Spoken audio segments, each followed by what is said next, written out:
Alors dans la vidéo précédente Hot05, j'avais enlevé les façades, les carters de l'extracteur pour pouvoir accéder aux courroies de celui-ci. Et donc pour enlever ces carters, il faut enlever des vis, car on va le voir après là sur la photo. Sur le châssis, il y a des inserts. Et le gros problème qu'il y a avec ce type d'extracteur, c'est que lorsque les vis sont remises sur cette machine-là, elles ne sont pas graissées et ce sont des vis classiques, ce ne sont pas des vis en inox. Et on va voir qu'avec le temps, eh bien, il y a des vis qui rouillent. Et donc cette rouille fait que donc c'est corrodé, ça se soude un petit peu avec l'insert. Et le gros problème qu'il y a, c'est que lorsque l'on veut démonter, eh bien ça force. Et quand tu forces trop sur une vis que tu es en train de dévisser sur un insert, eh bien l'insert se desserre et ça tourne dans le vide. Ce qui fait que la vis, eh bien tu peux plus la dévisser. Et donc là ça pose problème parce que quand ça tourne dans le vide, eh bien tu peux pas enlever la plaque qui te permet d'accéder à l'extracteur. Donc là ce que je montre ici avec la souris, ce sont donc les trous qu'il y a sur le châssis de la machine. Donc là ici là en principe ceux-là ils sont en bon état là. Donc il y en a ici et ici, il y en a 4 là du côté du moteur. Donc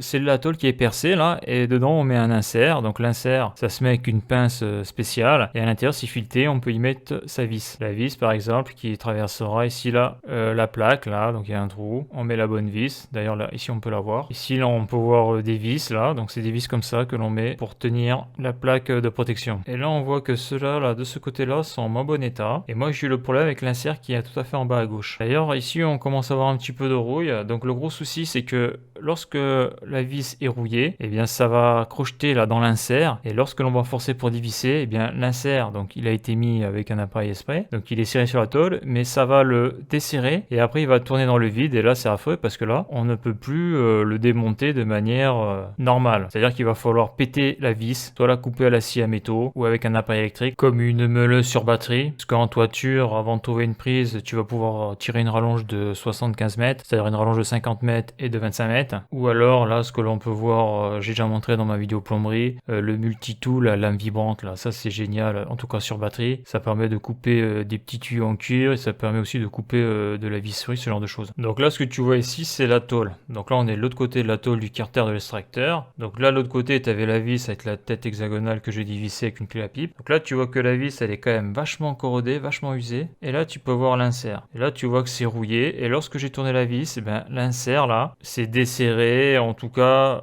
il s'est mis à tourner dans le vide. Donc pour pouvoir enlever la plaque, tu vois l'insert là, j'ai dû l'arracher du châssis de la machine. Alors j'aurais pu prendre une lame de scie à métaux, mais bon vu le diamètre de la visserie, je me suis dit on est en 2019, je vais pas me faire chier à faire ça à la scie à métaux. Et je n'avais pas d'outillage électroportatif pour faire ce genre de choses, donc ça m'a saoulé, j'ai tout arraché. Parce que moi au bout d'un certain moment, bon je suis patient, mais après quand je travaille avec, j'ouvre les guillemets, la bite et le couteau, je m'énerve assez vite. C'est-à-dire que je vais utiliser des méthodes, on va dire expéditives, pour débloquer la situation. Donc là ça a été le cas, ça m'a saoulé, j'ai tout arraché. Et donc ce qu'il aurait fallu faire avant de revisser cette saloperie de vis, il aurait fallu la graisser. Donc moi quand je travaillais dans l'industrie, en mécanique il y a longtemps, lorsqu'on démontait un trou d'homme, donc lorsqu'on démontait le boulon, c'est-à-dire l'écrou et la vis, au remontage, on graissait la vis.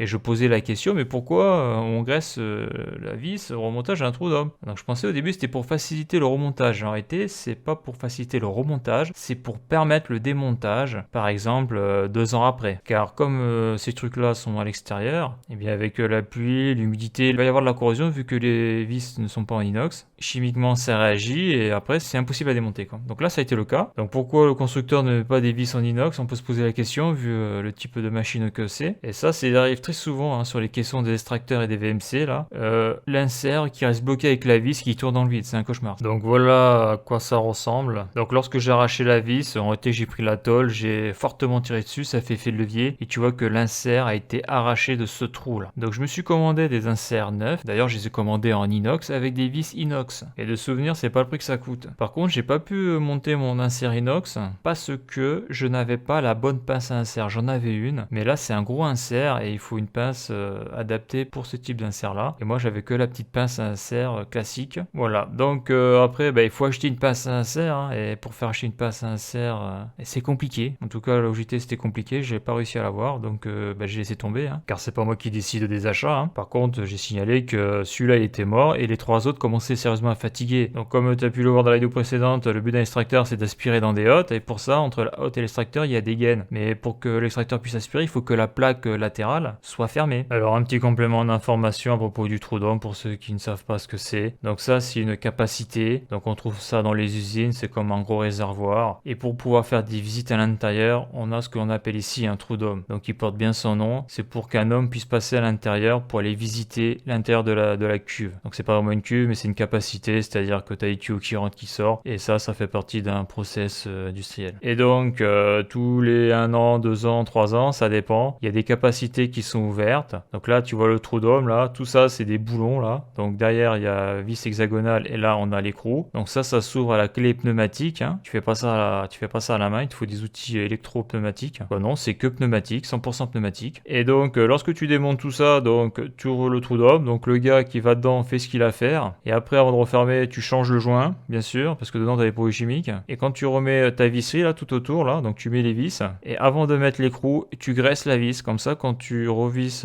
donc avec la clé pneumatique, clé à choc d'ailleurs, et bien il y a de la graisse entre la visserie et l'écrou, ce qui fait que lorsqu'il faut redémonter ce trou d'homme, par exemple dans 3 ans, parce que ça c'est au contact des intempéries, ça c'est à l'extérieur, et bien le démontage peut se faire facilement car la vis n'est pas rouillée, n'est pas corrodée. Donc voilà, je suis sûr que tu ne savais pas ce que c'était un trou d'homme, t'en avais jamais vu, ben là voilà, là t'as un trou d'homme. Donc pour conclure, ce genre de choses ça arrive régulièrement, hein, surtout sur des vieux extracteurs, des vieilles VMC, voire même sur des CTA, hein, suivant comment est le système de fixation des carters. Donc on peut voir que, en tout cas moi j'ai pu me rendre compte qu'une pince à insert ça sert toujours, parce que lorsque l'insert tourne dans le vide, il est mort, faut le changer. Et s'il tourne dans le vide, c'est parce que la vis est corrodée et que ça a forcé au desserrage. Et si ça a corrodé, c'est parce que entre la vis et l'insert, lorsqu'il est vissé, il n'y a pas de graisse. Comme c'est pas de l'inox, ça rouille. Donc toi, quand tu veux faire une intervention, tu penses que tu vas faire l'intervention par exemple en 30 minutes, et vu que tu as l'insert qui tourne dans le vide, eh bien déjà ça prend beaucoup plus de temps. Et le pire, c'est quand tu interviens sur des extracteurs ou des VMC, voire des CTA, où un des inserts est cassé, il n'a pas été remplacé. Parce que tu en as 4 par exemple, inserts pour tenir une tôle rectangulaire. Si tu en as un qui est mort, qui est pas remplacé, toi je sais pas, un an après tu arrives et tu en as un deuxième qui lâche, bah il te reste plus que 2 inserts. Et ça c'est pénible de voir sur des machines ce genre de choses quoi. Donc c'est vrai qu'acheter du matériel dans certaines boîtes c'est la croix et la bannière, mais une pince à insert lorsque tu as beaucoup d'extracteurs, beaucoup de VMC et beaucoup de CTA, bien c'est un outil, sauf si tu le perds ou tu te le fais voler, tu le gardes ta pince à insert pendant 20 ans. C'est le problème de la maintenance, c'est qu'il faut beaucoup d'outillage pour bien bosser. Donc voilà pour ce petit retour d'expérience sur les inserts bloqués dans les carters de machine. Les inserts qui tournent dans le vide, c'est très frustrant.